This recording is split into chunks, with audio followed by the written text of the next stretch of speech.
got a installation of Opencart 147, and I'm going to show you how to install the Global Mega Options module into it. Here's my local host 147. Here's the admin. Just press login there, and here's my PHP my admin. So let's get started. I'm going to extract the zip. So let's pretend that I've just downloaded it. And there it is. Extract. Wait for it to extract. And there it is. Okay, now I'm going to install the database. So I'm going to select all. I'm going to copy it. and go over to my PHP my admin and click the SQL tab. And let's just paste all of that in and click go. And we've basically installed everything we need in the database for our Global Mega Options. So the next step would be to transfer all the files. So let's go back to our extract. So I'm going to copy these folders. And it's just a simple case of copying them and going over to our server. Actually, this is my root, and this is the installation folder. And I'm just going to paste all of those in.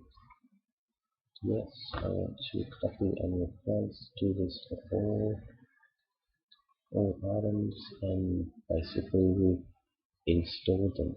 If you're an FTP, you will basically do the same thing, but you will just drag and drop all the files into your current installation and overwrite them. So now that we've got all the files done and the database is done, let's go to the browser and let's configure it. So we'll log into our admin, let's reload that, and hopefully we've got attributes there, so that tells me there's been a change. Let's go and give the users access to these new installed components. So let's give them access to the catalog attribute on that one, and there should be another one called module/file upload. Let's give access to that. There we go, and let's click save. There we go, we've modified the user groups. Let's go to the modules and let's install the customer upload module. Install it. Now let's edit it. I'm going to grab this bit here because that's the default that I use. Let's just click this to give us the path to our image folder. And let's whack that customer files there. This is all configurable. Let's not check that. Enabled. Let's click save. Okay, customer upload is done. Let's go to attributes now. Now we want to insert some attributes, global attributes. So I'm going to call this global set1 because these are actually sets of options. So I'm going to create a select field. I'm going to call it global select, just so you can see on the front end what it looks like. So I'm just going to give these default names just for time's sake. You don't really need a sort order.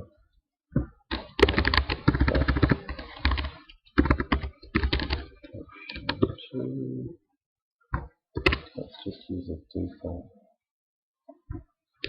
Let's go.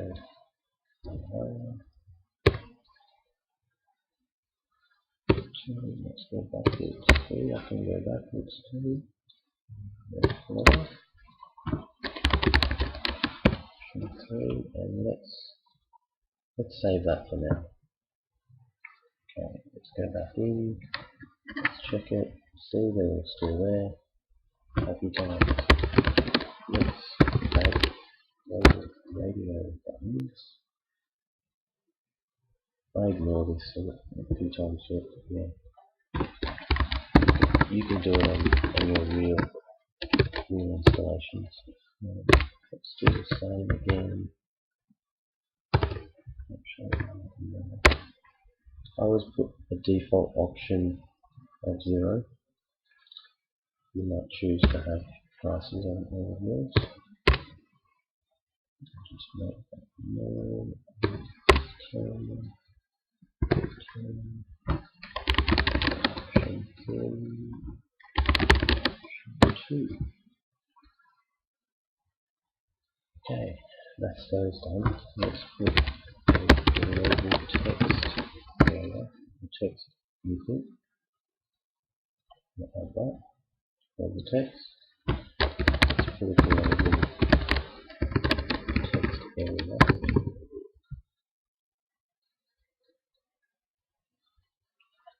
And let's put a global file.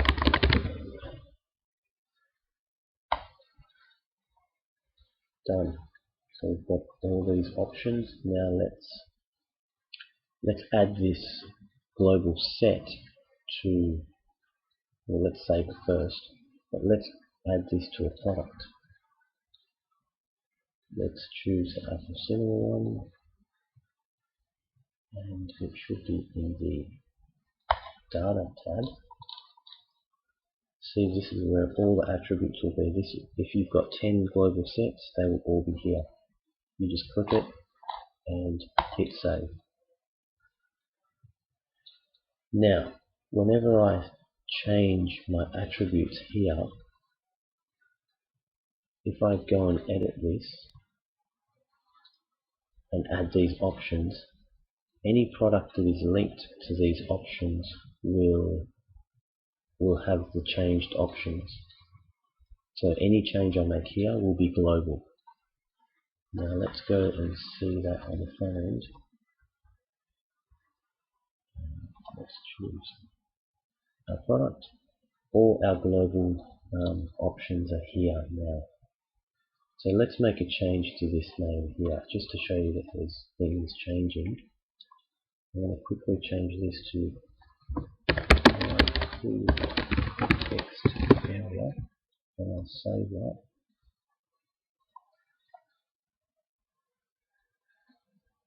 And that change is made here.